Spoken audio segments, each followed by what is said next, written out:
Shalom sahabat-sahabat yang terkasih. Dalam suasana Jumat Agung yang penuh makna ini, kita akan merenungkan bersama tentang penderitaan, kematian, dan kebangkitan Yesus Kristus. Hari ini, kita berkesempatan berdialog dengan Pak Esra Alfred Soru yang akan berbagi wawasan rohani kepada kita. Mari kita mulai dengan pertanyaan pertama. Pak Esra, mengapa Yesus harus menderita sedemikian rupa untuk menyelamatkan manusia? Ya, Alkitab bercerita bahwa Yesus memang mengalami penderitaan yang begitu hebat sebelum bahkan pada saat dia disalibkan dan pada akhirnya dia mati. Nah, mengapa sampai Yesus harus mengalami penderitaan sehebat itu bahkan mengalami kematian? Karena begini, bahwa ini ada hubungannya dengan masalah dosa. Manusia pada waktu awal jatuh ke dalam dosa itu mempunyai konsekuensi-konsekuensi, dan konsekuensinya itu adalah penderitaan sekaligus adalah kematian.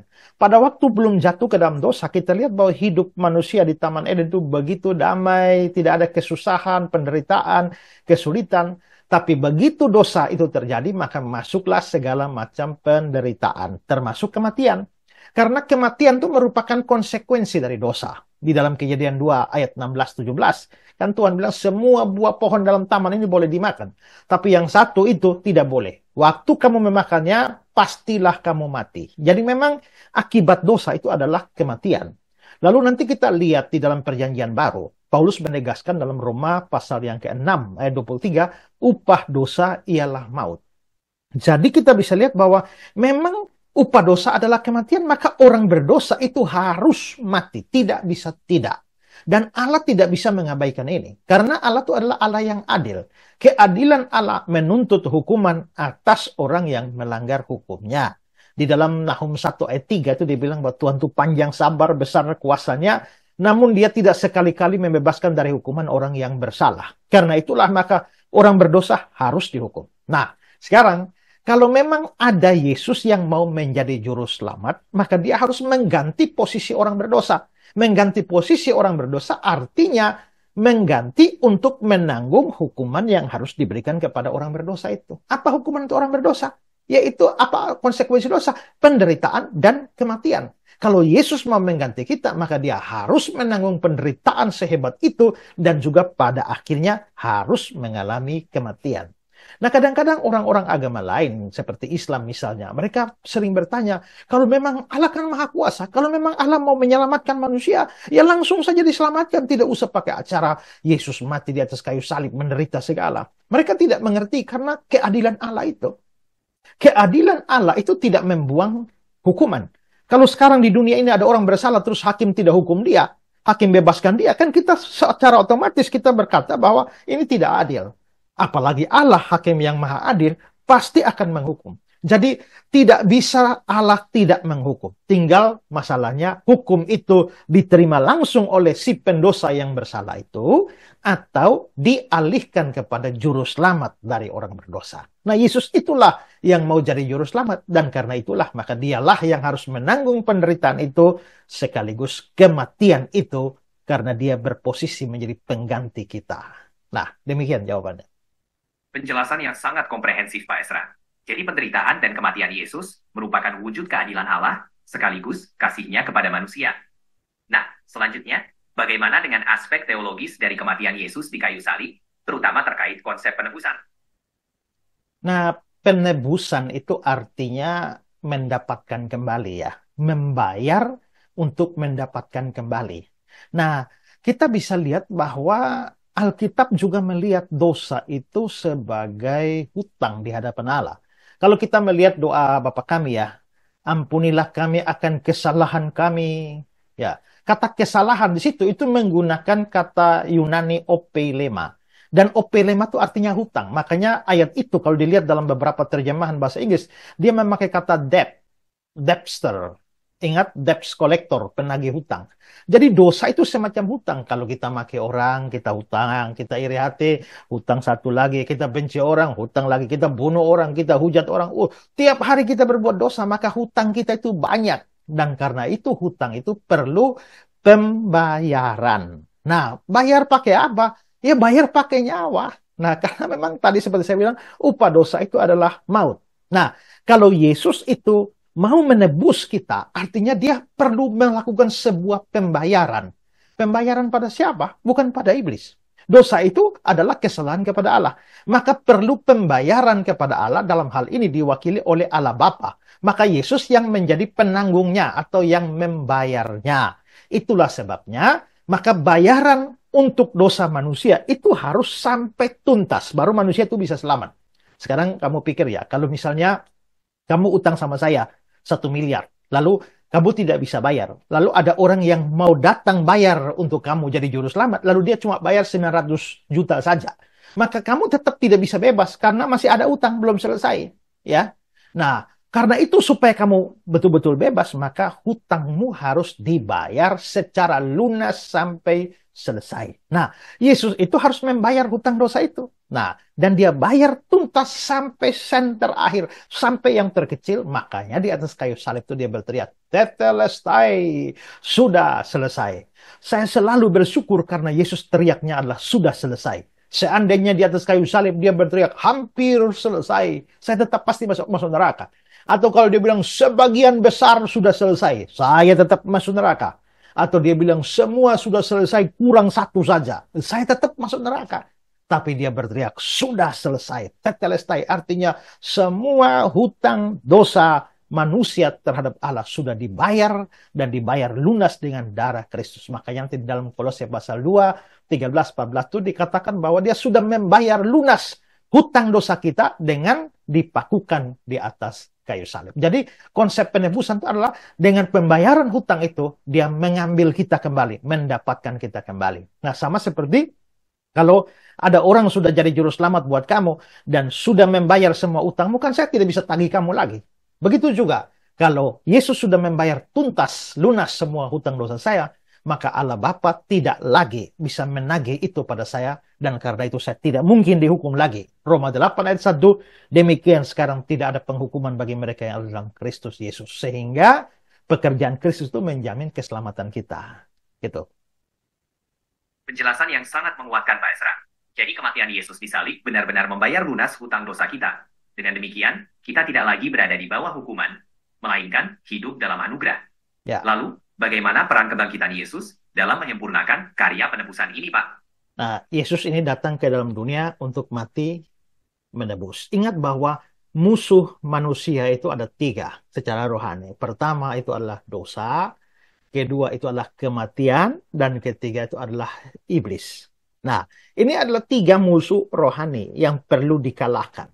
Nah, karena itulah kita tidak usah omong yang masalah iblis dulu dan dosa. Tadi sudah saya bahas. Tapi kematian itu merupakan musuh manusia. Sejak manusia jatuh ke dalam dosa, tidak ada satu orang pun bisa lolos dari kematian. Semua orang pasti akan mengalami kematian. Memang ada perkecualian seperti Henok dan Elia, tapi itu ada penjelasan khusus tentang hal itu. Tapi pada prinsipnya semua manusia pasti akan mengalami kematian. Sehingga kematian itu bukan hanya sekedar kondisi, tetapi juga suatu power, suatu kuasa. Nah, tapi karena penebusan dosa itu harus terjadi melalui kematian, maka Yesus menebus kita, dia harus mati. Tapi kalau dia tidak bangkit, maka itu tetap menunjukkan kemenangan kematian atas dirinya. Karena itulah maka musuh yang bernama kematian ini harus dikalahkan kuasanya. Dan harus ditunjukkan bahwa dia tidak punya kuasa untuk menahan sang juru selamat itu. Dan karena itu perlu adanya kebangkitan. Kebangkitan Kristus membuktikan bahwa maut telah dikalahkan. Seperti yang dikatakan dalam 1 Korintus pasal yang ke-15.